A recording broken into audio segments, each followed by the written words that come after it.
de Paulo aos Coríntios.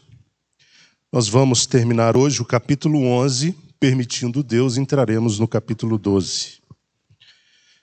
As divisões que nós propusemos no capítulo 11 foram, primeiro, o sentimento de Paulo para com a igreja e sua advertência quanto à estratégia utilizada por Satanás. A segunda divisão foi, Paulo se defende contrastando o seu perfil com o dos falsos apóstolos. E, finalmente, a terceira divisão, as credenciais de Paulo. Vamos apenas recapitular rapidamente as duas primeiras divisões, que foram as que nós explicamos na última quarta-feira. Nos versículos 1 e 2, nós vimos na quarta-feira passada qual era o sentimento de Paulo para com a igreja de Corinto. Alguém se lembra qual era o sentimento? O que Paulo sentia pela igreja? Ciúmes. E Deus tinha o que pela sua igreja? Zelo. E zelo traduzido significa ciúmes. Então Paulo procura mostrar que o seu ciúme provinha do zelo de Deus. Então o que Paulo sentia era um ciúme que vinha da parte de Deus e que ele também sentia pela igreja. Isso porque a igreja estava cometendo alguns erros, ela estava, de certo modo, flertando com o engano. Isso estava provocando ciúmes em Paulo e provocando o zelo de Deus. Então, no versículo 1, Paulo expôs o seu desejo de que os irmãos o suportassem mais um pouco e fossem pacientes para com ele, porque ainda haviam outras coisas a serem ditas. No versículo 2, ele revelou o que eu acabei de dizer, que o seu sentimento para com eles era de ciúme, e que o seu ciúme pela igreja decorria do zelo que vinha de Deus. Nem Deus e nem Paulo estavam confortáveis com aquela relação de tolerância que havia dentro da igreja para com aqueles pseudo-apóstolos ou falsos apóstolos. Enquanto pai, na condição de pai e ministro da igreja, Paulo diz que o seu intuito era separar aquela igreja para um casamento monogâmico com Cristo. Era apresentar uma igreja pura diante do Senhor. Porque a igreja é a noiva e o noivo é Cristo. E Paulo, na condição de pai da igreja de Corinto, queria apresentar uma igreja sem mancha. E qual seria a mancha capaz de tornar a igreja impura naquele contexto? A mancha do falso ensino, do ensino corrompido. Versículos 3 e 4, nós vimos a estratégia, ou melhor, a advertência de Paulo quanto à estratégia utilizada por Satanás. Qual era a estratégia que Satanás estava utilizando contra a igreja de Corinto? Qual era o ardis? Qual era a estratégia? A estratégia era o engano. Assim como ele, Satanás, através da serpente, enganou Eva, ele estava trabalhando para enganar a igreja de Corinto. Estava tentando seduzir os irmãos da igreja para que eles caíssem na mentira e se afastassem da devoção sincera e pura de Cristo. Paulo revelou que havia por parte da igreja, no versículo 4, muita tolerância para com aqueles que pregavam um Jesus que era divergente daquele que ele, Paulo, pregava. Também havia tolerância para com um espírito que às vezes operava dentro da igreja e que não era o Espírito Santo, mas o espírito de Satanás, que agia por trás da ação dos falsos apóstolos. E também uma tolerância para com um evangelho diferente daqueles, ou daquele no qual eles creram quando abraçaram a fé. Versículos 5 ao 15, nós vimos que Paulo se defendeu contrastando o seu perfil com o perfil dos falsos apóstolos.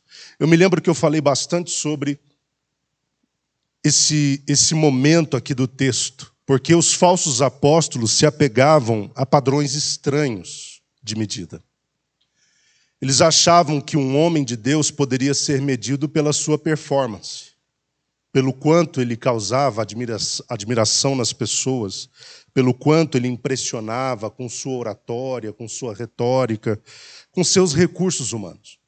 Mas Paulo se mostrou pouco preocupado com isso. Ele, na verdade, estava querendo agradar a quem? A Deus. Enquanto os falsos apóstolos não estavam tão preocupados com isso. Então, Paulo procurava recorrer aos padrões de Deus para medir o seu ministério, para calibrar a obra que ele estava fazendo. E mesmo que Paulo quisesse se comparar aos falsos apóstolos, se valendo dos padrões humanos, no versículo 5 ele reconhece que caso ele usasse esse critério, ele em nada seria inferior. Dos versículos 6 ao 10, Paulo elabora um pouco mais a questão do seu perfil, contrastando ele com um dos falsos mestres. Os falsos ensinadores não se preocupavam com uma vida de caráter e fidelidade, mas Paulo se preocupava com isso, porque, como eu disse agora, ele estava preocupado em satisfazer os padrões de excelência divinos. Já os falsos ensinadores estavam preocupados com a autopromoção, e a motivação deles era o lucro pessoal, era ganhar sempre. Paulo abriu mão da oratória eloquente, não que ele não fosse capaz de ser eloquente, mas abriu mão porque ele estava focando em não deixar faltar o principal, que era o conhecimento. E conhecimento ele reconhece que havia demonstrado de forma bem abrangente. Paulo poderia recorrer aos recursos humanos da oratória e da retórica para ser bem-sucedido, mas ele escolheu, ao invés do sucesso, a excelência. Procurou agradar a Deus. Ele abriu mão também, dos versículos 7 a 12, do sustento financeiro da igreja. Eu disse aos irmãos que os filósofos daquele tempo cobravam taxas altas para falarem, para exporem, para ensinarem. E Paulo disse que abriu mão de todo sustento financeiro, por mais que fosse legítimo ele ser sustentado pela igreja. Mas como ele não queria ser pesado à igreja, ele abriu mão. Ele decidiu servir gratuitamente. E de onde Paulo tirou o seu sustento financeiro, se não da igreja de Corinto? De onde veio esse sustento? Veio de outras igrejas. Uma delas, a igreja da Macedônia, que provavelmente é a igreja de Filipos. Eles disseram tudo o que Paulo precisava e acabou suprindo Paulo. Dos versículos 13 a 15, Paulo fala do perfil dos falsos apóstolos. Quando ele fala dos falsos apóstolos, que eram aqueles que enganavam as igrejas, Paulo chamou eles de falsos apóstolos e de obreiros desonestos. Os irmãos viram isso na quarta passada. A atitude deles era como a de Satanás. No versículo 14, Paulo deixa claro isso. Eles, assim como Satanás, se disfarçavam de anjo de luz. Aparentemente, eles eram homens de Deus. Porque os falsos apóstolos, os falsos obreiros, não vêm com crachá de falso obreiro. Vocês estão me entendendo? Os falsos profetas não vêm anunciando que são falsos profetas. Eles vêm com o mesmo palavreado, eles vêm com os mesmos trejeitos, eles vêm com os mesmos jargões, eles vêm com os mesmos evangeliqueis, eles vêm com a mesma roupa, com o mesmo jeito de se portar esteticamente. Mas o problema é o ensino que eles têm. Então, Satanás se disfarçava de anjo de luz e Paulo compara a atitude dos pseudo-apóstolos a essa atitude de Satanás. Eles estavam infiltrados, fingindo serem da luz. Eles eram assim como o espírito a que serviam. Como era o espírito a que serviam? Ou a quem eles serviam? Era espírito fingido, espírito de fingimento. Então, aqueles obreiros falsos e desonestos eram também fingidos, porque eles fingiam ser servos da justiça, mas eram servos de Satanás. O fim deles seria de acordo com o mérito das suas ações. Ciente do perfil dos falsos apóstolos e do perfil de Paulo, o verdadeiro apóstolo, caberia à igreja fazer o comparativo. Eles poderiam colocar em paralelo o perfil de Paulo e o perfil dos falsos apóstolos. Eles logo identificariam quem estava agindo corretamente. Então, de hoje em diante, nós vamos do versículo 16. Vamos ler versículos 16 até o versículo 28. Uma leitura extensa, mas essa leitura cobre a terceira divisão, que são as credenciais de Paulo. Afirmo uma vez mais que ninguém me considere louco, mas se assim pensais, recebei-me como quem acolhe um fraco de juízo, pois assim ao menos terei algo de que me orgulhar. Ao declarar esse orgulho, não o estou fazendo segundo o Senhor, mas como quem perdeu a sensatez. Considerando que há muitos que se orgulham de acordo com padrões mundanos, ora, eu, de igual modo, posso me orgulhar. Assim vós, que sois tão lúcidos, certamente sabeis acolher os desequilibrados, porquanto, de fato, acolheis até quem vos escraviza ou vos explora, ou aqueles que sobre vós se exaltam e até mesmo suportais quem vos esbofeteia. Para minha vergonha, devo admitir que fomos fracos, todavia naquilo em que todos os outros se atrevem a orgulhar-se, fazendo como louco, também eu me atrevo. Ora, são eles hebreus? Eu também sou. São israelitas? Eu também sou. São descendentes de Abraão? Eu também sou. São servos de Cristo? Eu ainda mais. Me expresso como se estivesse enlouquecido, pois trabalhei muito mais. Fui encarcerado mais vezes, fui açoitado mais severamente, em perigo de morte várias vezes. 5 vezes recebi dos judeus 39 açoites. 3 vezes fui espancado com varas, 1 vez fui apedrejado, 3 vezes sofri naufrágio, passei um dia e uma noite exposto à fúria do mar.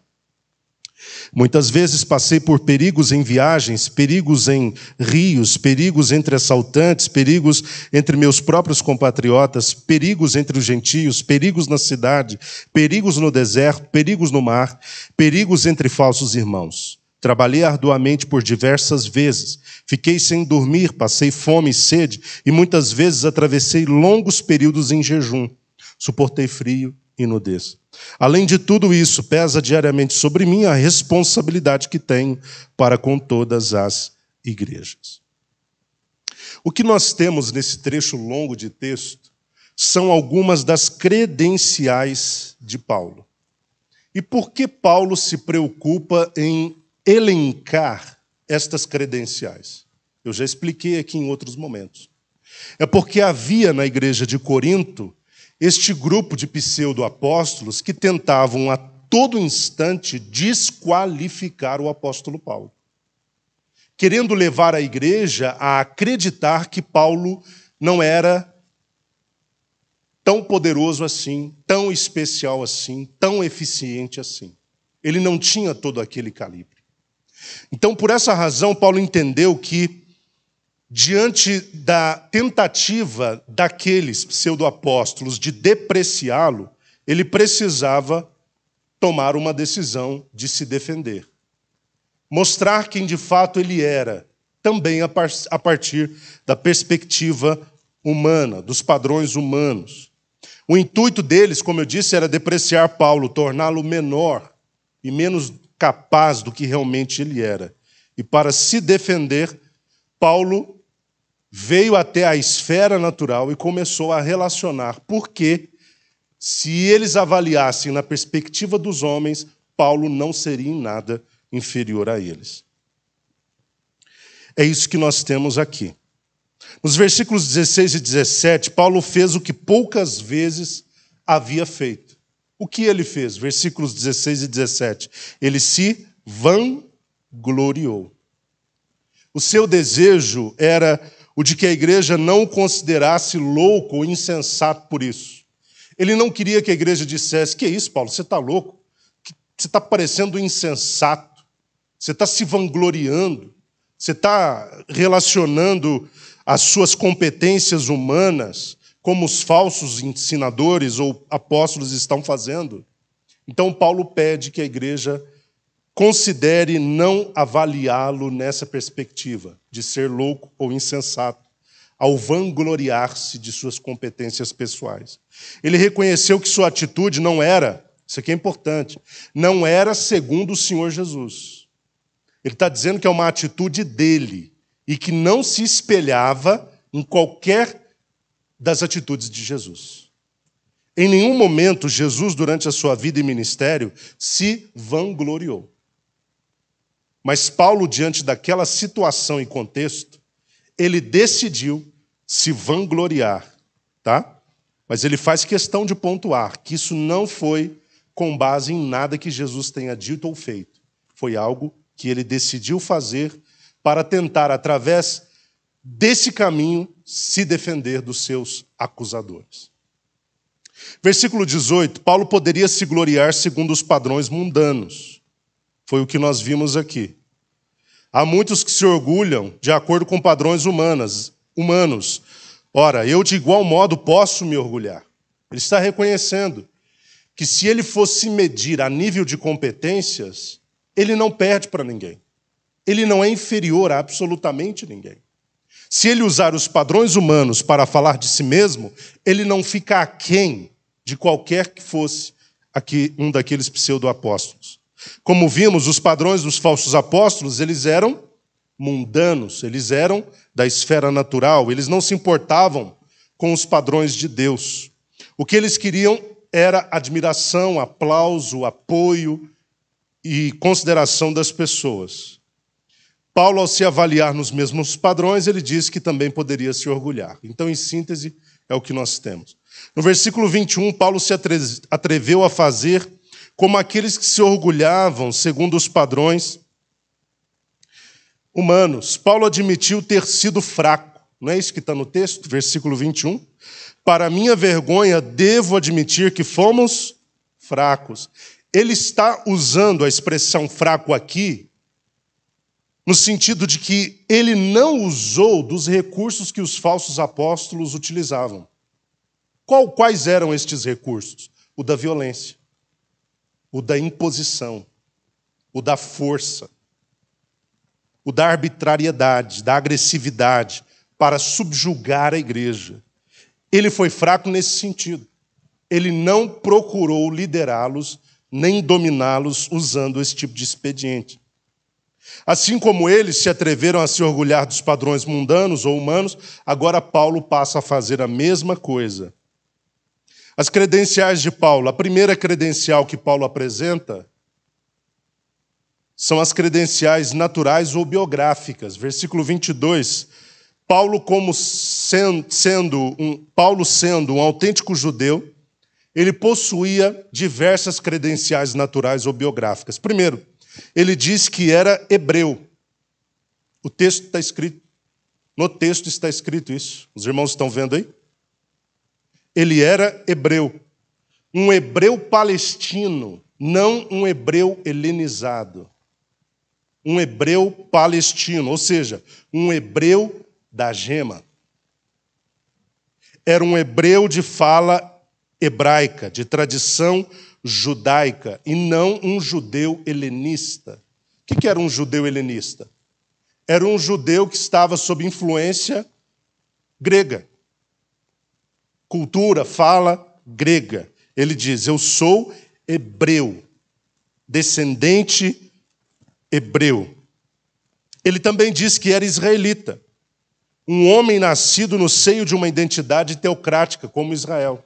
Ou seja, um homem que nasceu no seio de um povo que tinha Deus como governante. Isso é teocracia, ok? Quando os irmãos ouvirem teocracia, é o governo de Deus. Teo é Deus. Cracia, governo, liderança. Então, teocracia é o governo direto de Deus. Ele nasceu num contexto desse, porque ele era hebreu, ele era israelita. Então, ele nasceu com essa identidade teocrática. Ele também diz que era descendente de Abraão. Quando ele afirma isso, ele está querendo dizer o quê? Que era um homem com direito à herança prometida por Deus, a Abraão. Toda a herança de Abraão também fora prometida a ele. Em Filipenses capítulo 3, versículos 4 a 6, Paulo também expôs um pouco mais das suas qualificações biográficas enquanto judeu. Ele diz, circuncidado ao 8º dia, da nação de Israel, da tribo de Benjamim, hebreu de hebreus. Quando ele diz hebreu de hebreus, ele está dizendo hebreu de destaque entre os demais hebreus. Vocês estão me entendendo? Era o tipo de hebreu que os hebreus diziam, esse é hebreu. Quanto à lei, fariseu. Quanto ao zelo, perseguidor da igreja. Quanto à justiça que há na lei, fui irrepreensível. Então nós temos estes acréscimos aqui das credenciais biográficas de Paulo em Filipenses, capítulo 3, versículos 4 a 6. Antes de se entregar a Cristo, Paulo considerava tudo isso um grande ganho. Mas quando se converteu a Jesus, ele mesmo diz que passou a considerar tudo como perda. Versículos 23 a 27, Paulo fala da sua credencial espiritual.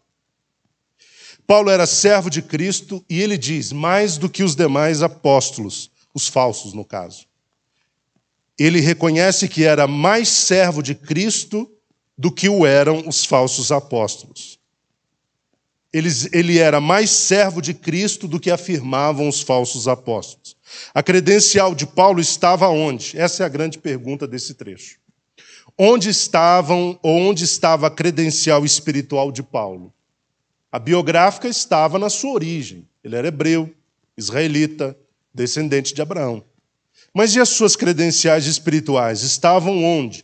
Onde estas credenciais espirituais eram detectadas? Com base no texto, eram detectadas nos seus sofrimentos. Na capacidade que ele adquiriu de suportar tudo por causa de Cristo. A autenticidade do serviço e do apostolado de Paulo, como nós vemos aqui no texto, estavam estampadas nos seus sofrimentos. Quais? Aqueles suportados por amor a Jesus Cristo. O próprio Jesus Cristo, quando se dirigiu aos apóstolos, nos evangelhos, ele disse a eles que eles passariam por situações de intenso sofrimento, por causa do nome. Que eles seriam injuriados, difamados, caluniados, desrespeitados, odiados, tudo por causa do nome do Senhor Jesus Cristo. Eles passariam por intensos sofrimentos. E Paulo, na condição de apóstolo verdadeiro, também passou por muitos sofrimentos. Os sofrimentos de Paulo, por amor a Jesus, não só, isso é importante, revelaram a apostolicidade do seu ministério, como também revelaram um outro fator. Qual? O do seu compromisso com Deus. Revelaram a genuinidade do apostolado de Paulo, bem como revelaram o seu compromisso com o Senhor. Não é isso que o sofrimento faz com os crentes? Revela o seu compromisso com Deus. Vocês já pararam para pensar que é dessa forma até hoje? Como é que um crente verdadeiro é, de fato, detectado? Quando ele suporta os sofrimentos. Pode falar. A pandemia revelou muitos falsos e verdadeiros crentes. Verdade. Porque os sofrimentos expõem os verdadeiros crentes. E expõem os falsos crentes. Os verdadeiros crentes, eles não são como aqueles que receberam uma semente que ficou só um pouco abaixo da superfície ou acima da superfície. Porque os que recebem a semente nessa condição, eles não suportam quando vem a dificuldade. Eles logo são arrancados. Os crentes que são terra boa, onde a semente entranhou no mais profundo da terra e cresceu e germinou e gerou raízes, esses crentes vão até o final com Jesus. Tá bom? Então, Paulo também teve o seu compromisso com o Senhor manifesto nessa capacidade de suportar o sofrimento. A pergunta é, quem suportaria o que Paulo suportou se não estivesse realmente, completamente comprometido com Jesus Cristo? Será que os falsos apóstolos durariam? Depois de passar pelo que Paulo passou, será que permaneceriam? Será que continuariam servindo ao Senhor se fossem submetidos ao mesmo intenso sofrimento, ao mesmo forno de provação? Acreditamos que não. Será que os falsos apóstolos se expuseram como Paulo se expôs? Pode falar.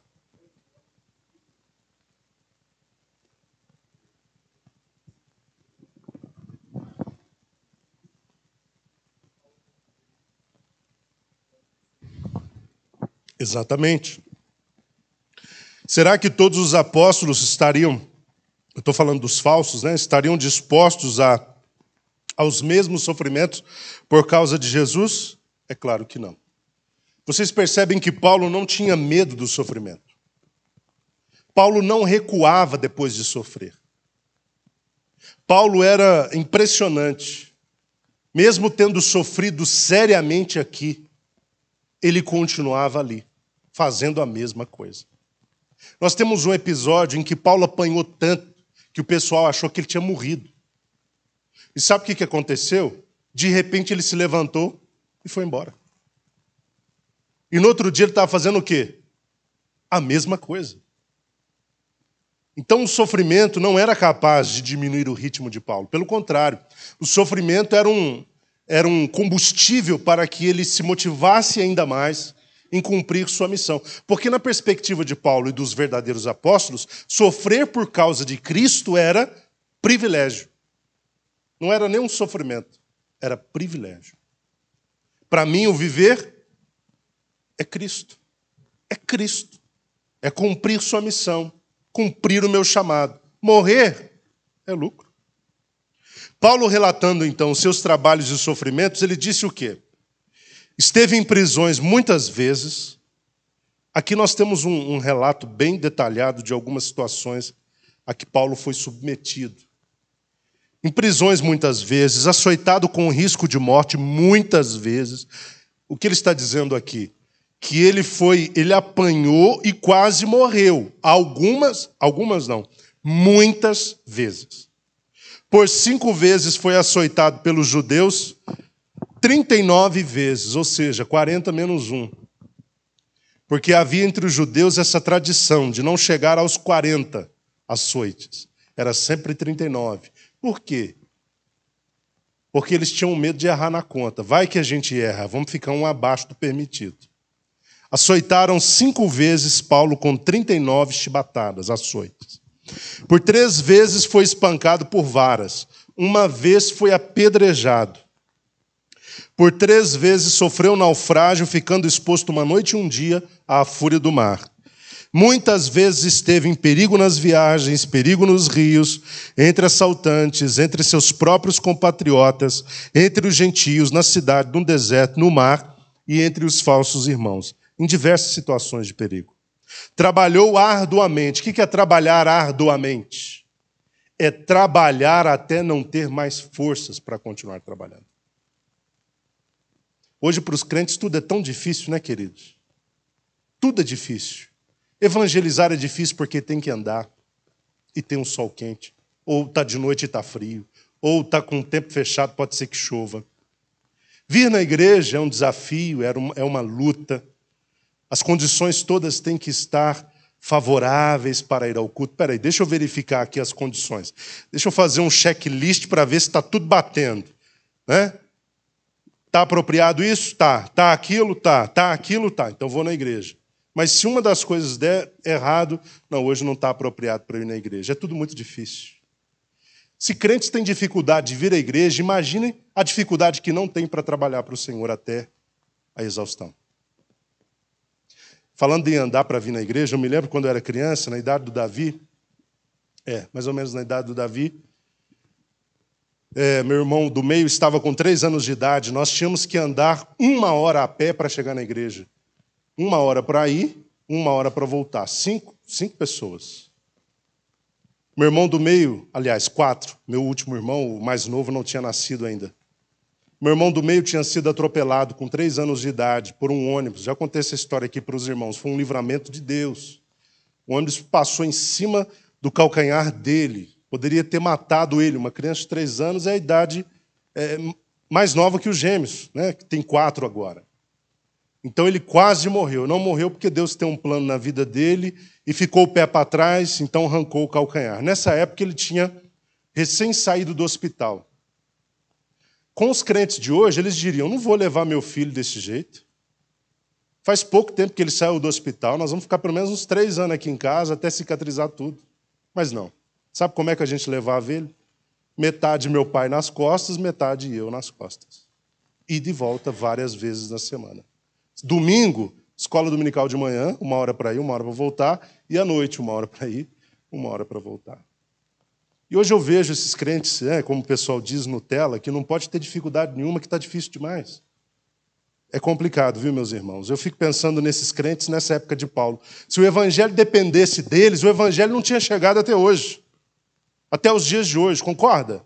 Avalie a igreja de modo geral. Se os crentes daquele tempo fossem do perfil da igreja de hoje, o evangelho teria chegado em 2021? Não teria passado do primeiro século. Então nós precisamos retomar essa vontade de trabalhar arduamente pelo Senhor. Eu estou citando um exemplo de vir à igreja, de andar, de se deslocar, mesmo debaixo de chuva, mesmo de ônibus, mesmo a pé, como exemplo, apenas um exemplo muito rasteiro, porque quem não está disposto a fazer isso, que é o básico, não vai trabalhar arduamente para o Senhor. E nós precisamos nos desgastar pela obra de Deus, porque, afinal de contas, nós fomos chamados para isso. 2022 está chegando, eu aproveito o momento para dizer que nós precisamos nos desgastar mais para Deus no ano que entra. Sair da zona de conforto, é legal ficar ali, né? Debaixo da sombra, tomando um caldo de cana, comendo um pastel frito de carne, é muito bom. Mas o Senhor está nos chamando para colocar o pé na estrada e fazer o trabalho acontecer para a sua glória. E nós precisamos de crentes dispostos a isso. Crentes que levam a semente do Evangelho diuturnamente, ininterruptamente, andando as distâncias que forem necessárias, debaixo do sol que for necessário, à noite, de madrugada, seja a hora que for necessário, estar disposto a levar a palavra do Senhor. Porque nós fomos chamados para isso. Nós precisamos trabalhar muito mais. Quem concorda? Quando você olha para você, você diz, eu estou satisfeito com o meu trabalho? Você tem essa coragem? Não precisa responder não, para você não ficar com vergonha. Mas provavelmente boa parte de nós não tem essa tranquilidade de dizer, eu estou trabalhando arduamente para o Senhor. Não está. E nós queremos mudar isso para 2022, porque eu pressinto que nós estamos chegando na fase de colher os frutos. Amém, meus irmãos? Essa igreja está aqui há quanto tempo, irmão Roseli? 40 anos, mais, né? Só a senhora tem 36 anos que está aqui. Essa congregação, seguramente, mais de 40 anos. Ah, então, mais de 40.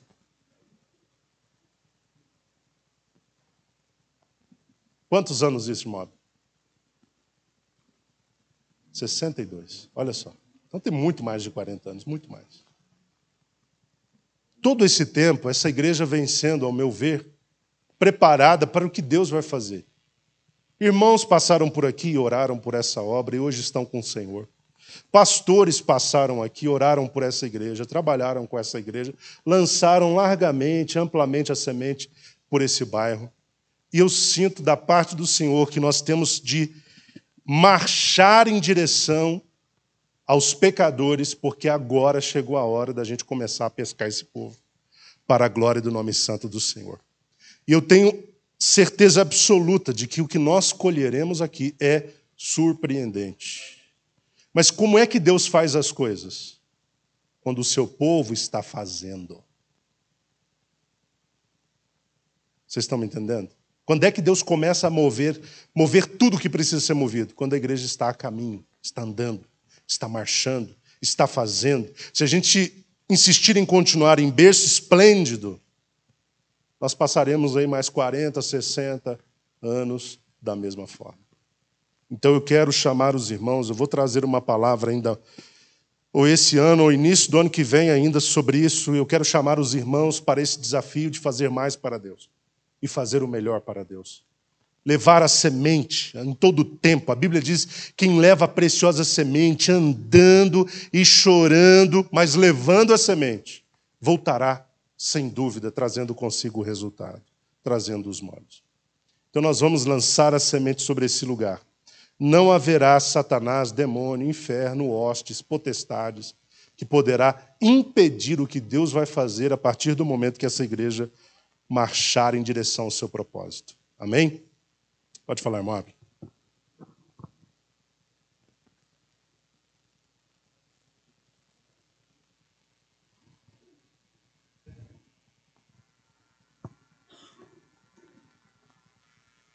Sim.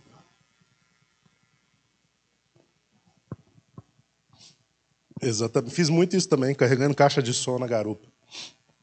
Tinha um irmão na igreja na época, era o irmão Elias, até hoje eu lembro dele. Porque ele foi o homem de Deus que nos deu a primeira bicicleta. A gente tinha 12 anos de idade. Meu pai pastor tem condição de quê, irmãos? De nada. Então ele não podia nos dar uma bicicleta. Com 12 anos o irmão Elias montou uma bicicleta Frankenstein lá, com peça de Monarch, com barra forte, com calói. Montou uma bicicleta e levou para a gente. Me lembro até hoje, era de noite, estava chovendo. Na chuva mesmo eu fui andar, porque meu coração não se continha de tanta alegria. E foi com essa bicicleta e outras, né, que a gente deslocava a longas distâncias, levando gente na garupa com caixa de som nos braços. E era assim, subindo, descendo, no trilho, no meio do mato, escuro. Mas, irmãos, como eu tenho saudade desse tempo. Como eu tenho saudade. Hoje é tudo mais fácil, né? Hoje tem carro, tem metrô, tem ônibus, tem avião. Naquela época tinha, mas o acesso era muito mais complicado. Hoje é tão mais acessível e é tão mais difícil, eu não sei porquê. O que a gente precisa fazer como igreja? No bom português? Tomar vergonha na cara, né, irmãos? Não tem outra coisa a ser feita. Então, Paulo trabalhou arduamente. Ele trabalhou se dedicando 1000%. Por diversas vezes ele ficou o quê? Sem dormir. Sem dormir é complicado, não é, queridos? Como é que fica seu humor depois de uma noite sem dormir? Ele, por muitas vezes, não teve como parar para dormir. Passou fome e sede. Ficou longos períodos em jejum. Eu preguei tempos atrás, domingos atrás, sobre jejum. Esse jejum aqui é jejum mesmo, de propósito. Não é fome. Vocês estão me entendendo que há uma diferença entre fome e jejum? O que é fome? Eu quero comer, mas eu não tenho comida à disposição. E jejum? Eu posso comer, mas não vou comer. Isso é jejum. Ele diz que ficou longos períodos em jejum. Isso era extremamente necessário para que Paulo tivesse forças para suportar o sofrimento. Se Paulo não jejuasse o quanto ele jejuava, não orasse o quanto ele orava, não falasse em línguas para se autoedificar o quanto ele falava, ele não teria suportado. Mas ele se valeu de tudo que Deus dispôs a ele. Então, ao relacionar essa longa lista de sofrimentos, Paulo se destacou em relação aos falsos apóstolos, porque nenhum deles estavam dispostos a passar por aquilo que Paulo passou. A terceira credencial, no versículo 28, é a credencial eclesiástica. Depois de listar seus sofrimentos externos que atestavam a autenticidade do seu ministério, do seu trabalho, do seu serviço, Paulo mencionou um sofrimento interno dele que demonstrava uma credencial eclesiástica. Que sofrimento era esse? O peso de sua responsabilidade para com as igrejas. Os irmãos entendem esse termo eclesiástico? Que eu estou falando como se todo mundo entendesse. Entendem esse termo eclesiástico? O que é? Quando vocês não entenderem, irmãos, levanta a mão, porque para mim eu estou seguindo como se todo mundo soubesse. Levanta a mão, opa, e esse termo aí? Não entendi. Eclesiástico, vem de eclésia, grego, igreja. Então, qualquer coisa relativo à igreja é eclesiástico. Serviço eclesiástico, qualquer serviço que você preste à igreja. Ministério eclesiástico, liderança de igreja. Então, eclesiástico vem de eclésia, igreja, no grego. Então, a credencial eclesiástica foi demonstrada nesse sofrimento interno, nessa questão interna que pesava sobre ele. E que questão pesava sobre ele? A sua responsabilidade para com as igrejas. As igrejas eram um pensamento contínuo na cabeça de Paulo. Mesmo em descanso, Paulo pensava nas igrejas. O cuidado das igrejas pesava muito sobre os seus ombros. Por quê? Porque Paulo amava aquelas igrejas. Paulo amava aquelas igrejas. E amando as igrejas, ele queria o melhor para elas.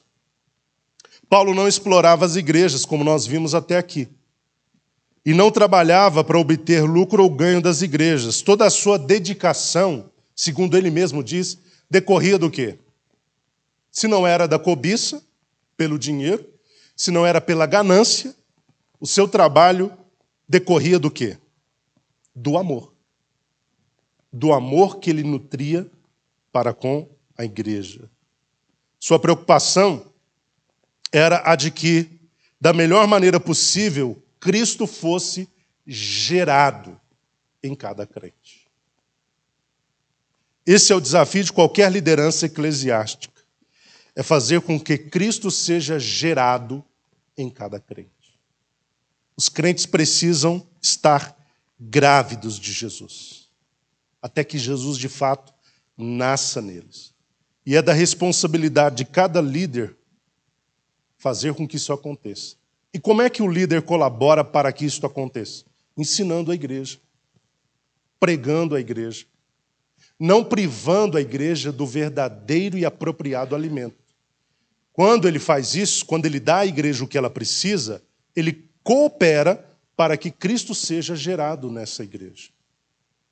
Vocês estão me entendendo? Qualquer líder que fica impedindo a igreja de ter acesso à palavra de Deus está impedindo Cristo de ser gerado nessa igreja. Isso é muito sério.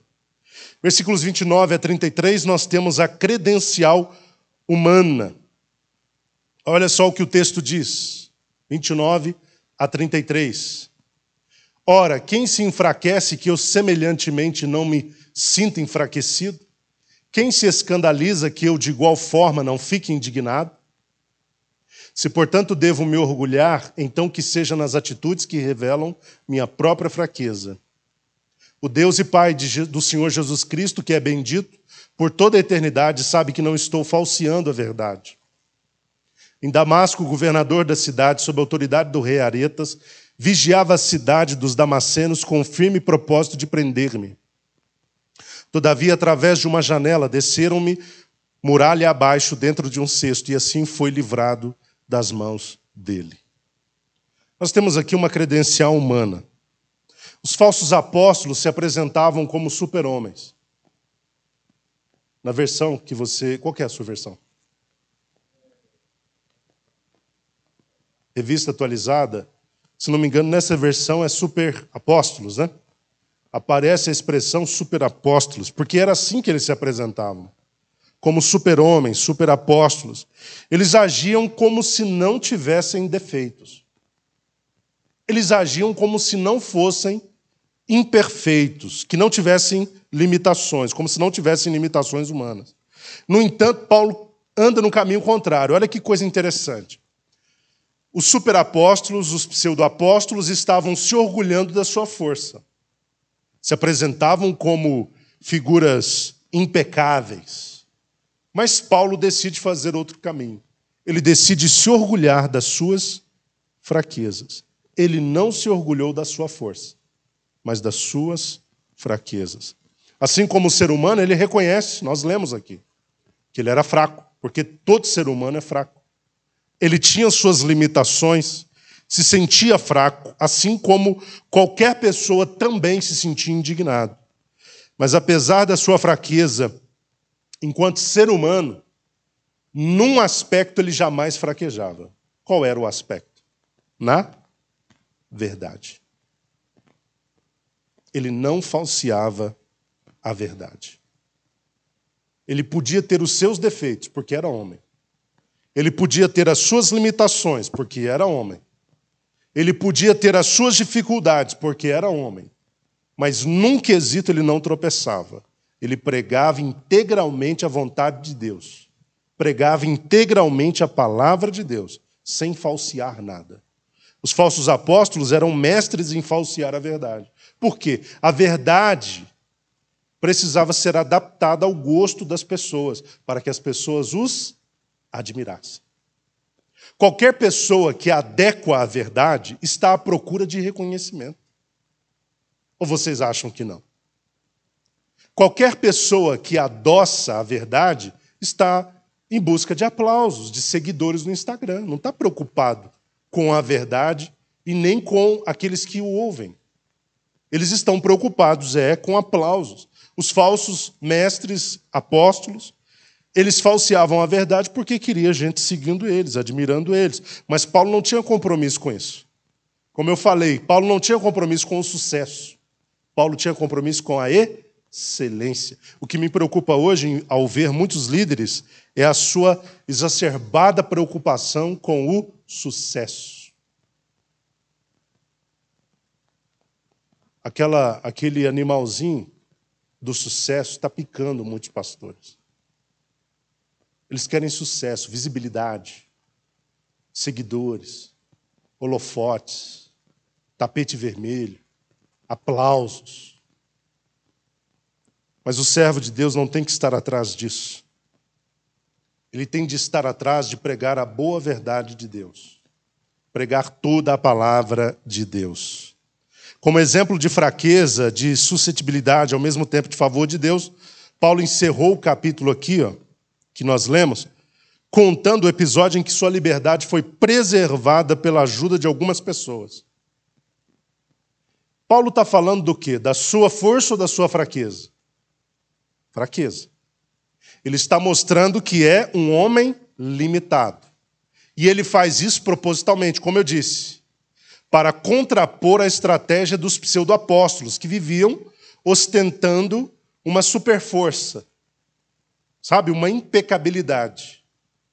E ele usa um exemplo da vida dele para mostrar como ele era fraco. Ele não podia sozinho.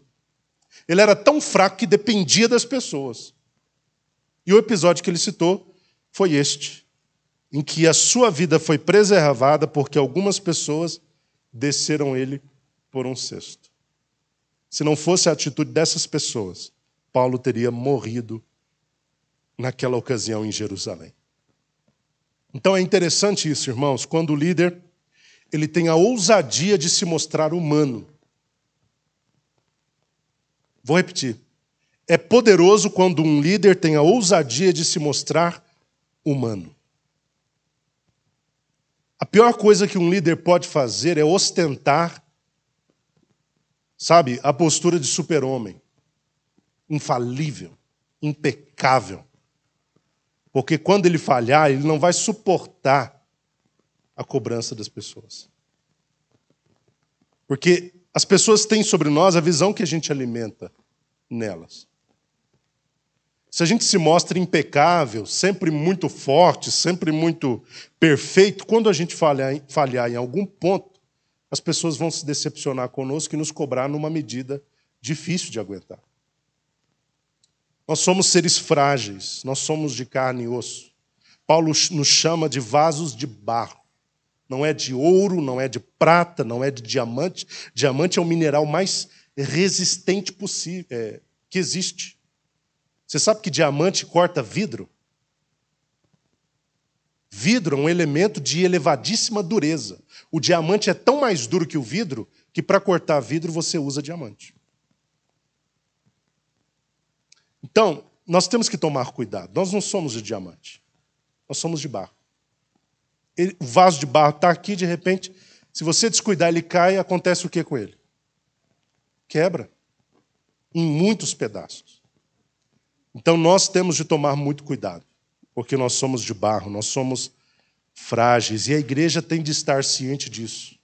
Eu disse aqui no final da quarta passada que Deus não colocou serafins, querubins, anjos perfeitos para liderarem a igreja. Até porque se Deus quisesse liderança perfeita, teria feito isso.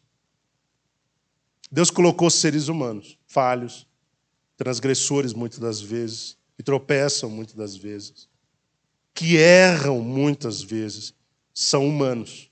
Mas foi a eles que Deus confiou esse ministério. Deus não colocou anjo para cuidar de gente. Deus separou gente para cuidar de gente. Entenderam a estratégia de Deus? Imagine um anjo liderando a igreja. Como é que você vai falar das suas dificuldades? Ele vai dizer, não sei do que você está falando. Eu não conheço o que é errar, o que é falhar, o que é ser tentado. Eu não sei o que você está falando. Eu não sei a dificuldade que um ser humano tem de uma hora acertar o caminho. Eu não sei o que é isso. Agora, quando o líder é humano, como você é humano, o líder humano entende sua humanidade. Sabe que você não é um super-homem, uma super-mulher. Você não é um ser que já alcançou o máximo da perfeição. Um líder humano sabe que você, na condição de humano, está caminhando ainda. Você está no caminho. Você está no trajeto, você não chegou ainda. Nós não chegamos. Amém, queridos? Isso é muito importante, tá? Tem muito líder se cobrando na perfeição. Tem que ser perfeito, não posso errar. E ele morre mais cedo por causa dessa preocupação. A gente tem que preocupar em acertar, mas em ser perfeito, eu não creio que seja uma preocupação que deva nos consumir. Nós temos de acertar. Se a gente procura acertar, a perfeição vai ser um resultado natural. Vai vir lá na frente, na eternidade. Mas enquanto nós estamos a caminho, nós falharemos, nós tropeçaremos, nos levantaremos, seguiremos em frente, fazendo a vontade do Senhor, até que um dia nós estejamos completamente livres de todo mal.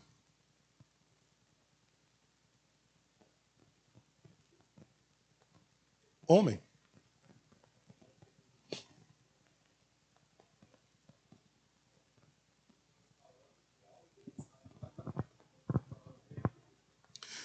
É o que o autor aos Hebreus diz, né? Que ele, assim como nós, ele passou por todo tipo de situação.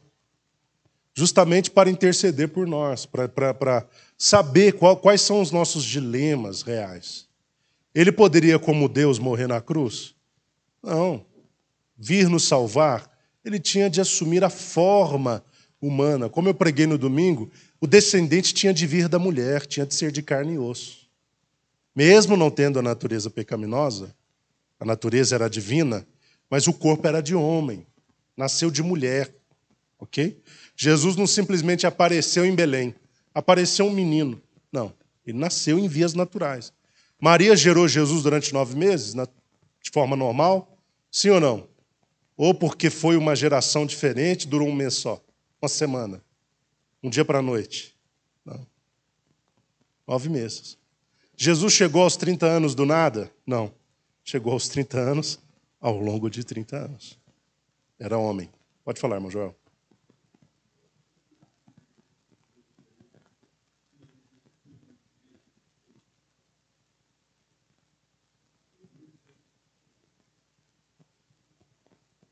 Eles terão de prestar contas, né, de tudo que estão fazendo.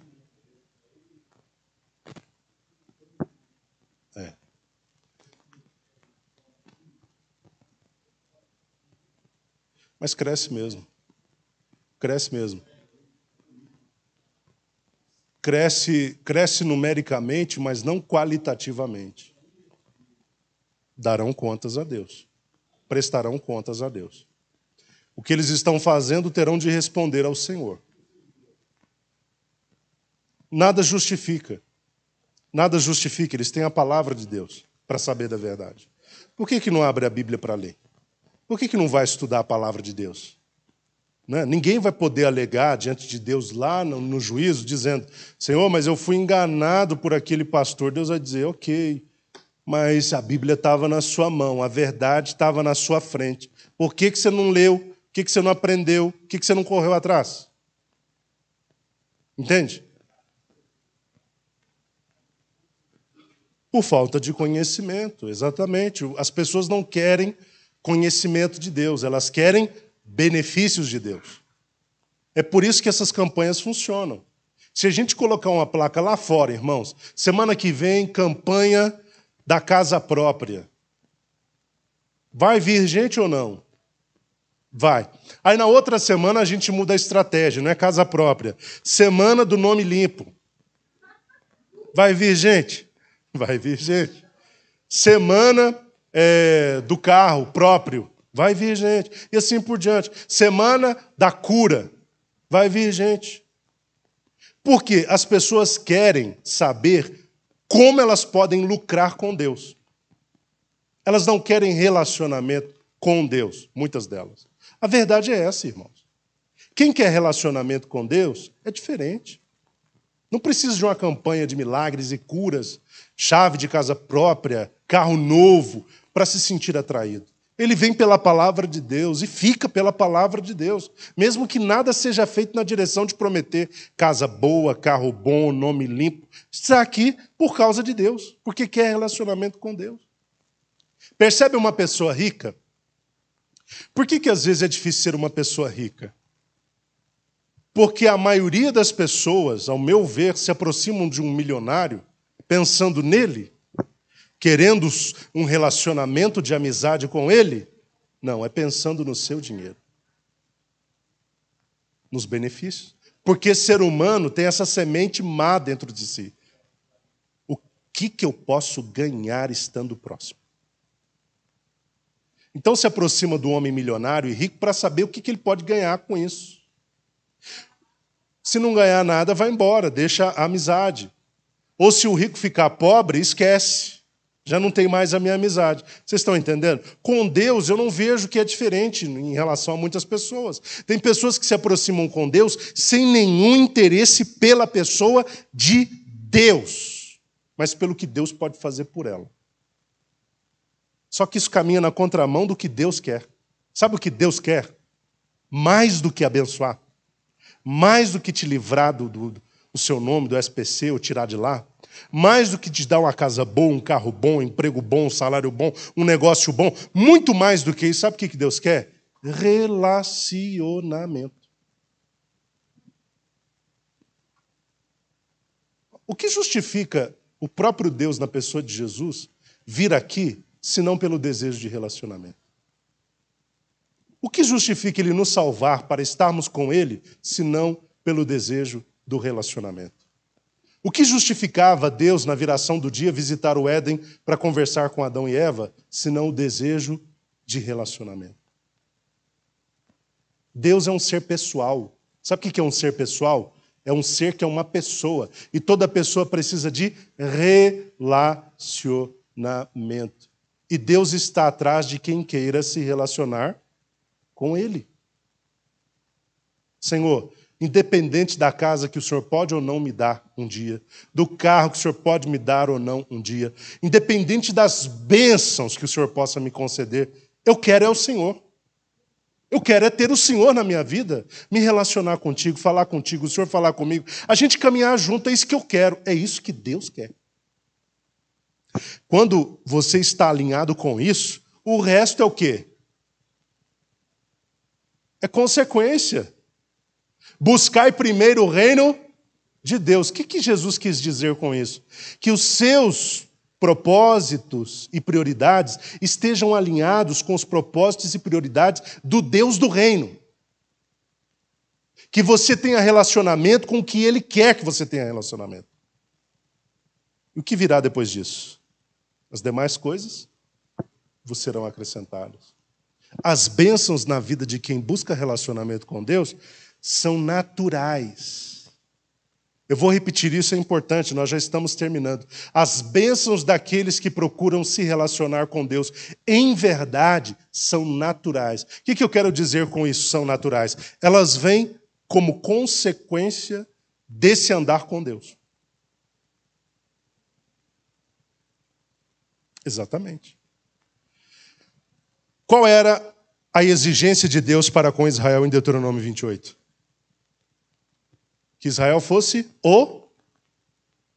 tivesse obediência, fosse obediente, tivesse com Deus um relacionamento de obediência. Fazendo isso, Deus diz que todas as bênçãos viriam sobre eles. E os alcançariam.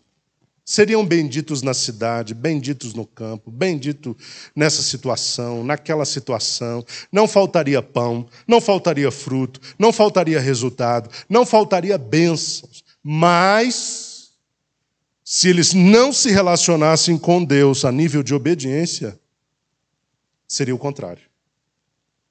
A desgraça correria atrás deles. Eles não poderiam fugir da desgraça.